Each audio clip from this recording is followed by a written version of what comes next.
Hello everyone, my name is Sri Ganeshwaran and today my group will be presenting about our normalization report. So let's go. So for our introduction, normalization process is a process that is done to a set of data to reduce the redundancy and also the anomalies in the set of data. Usually a logical database design is used as a guide for this normalization process. First, the data is in an unnormalized form where it is in a big chunk. Then it is transformed into a first normalization form, second normalization form, third normalization form, and in advanced, so on. Usually this thing is done to reduce the number of update anomalies that will occur to the set of data. Next, let's talk about our logical database design. We have 5 entities here, which are category, member, librarian, loan, and book.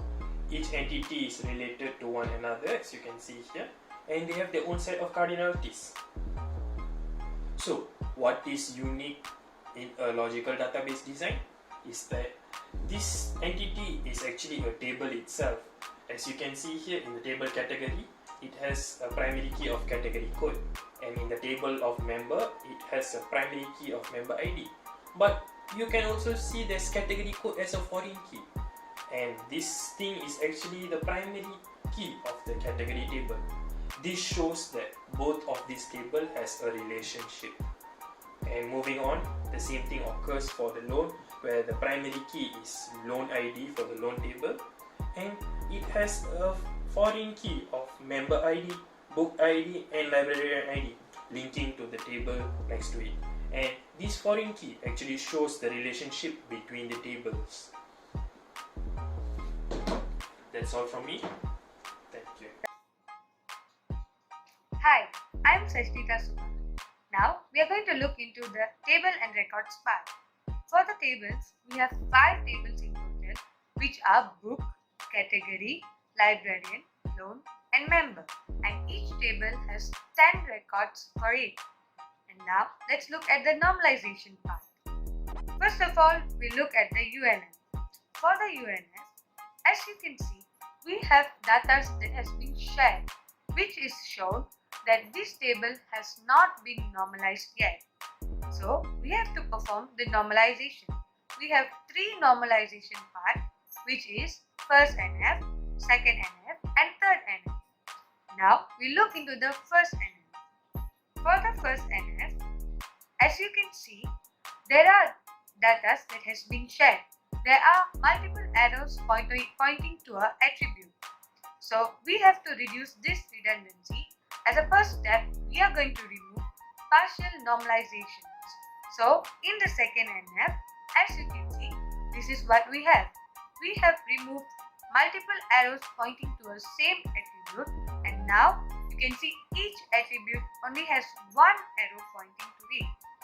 And for the third normalization, we are going to remove the transitive normalization.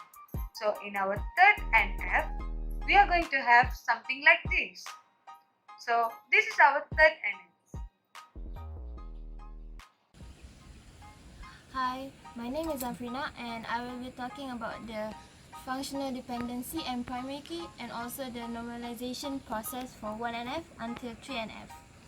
So, this is the functional dependency of our system. The primary key is loan ID, member ID, librarian ID, book ID.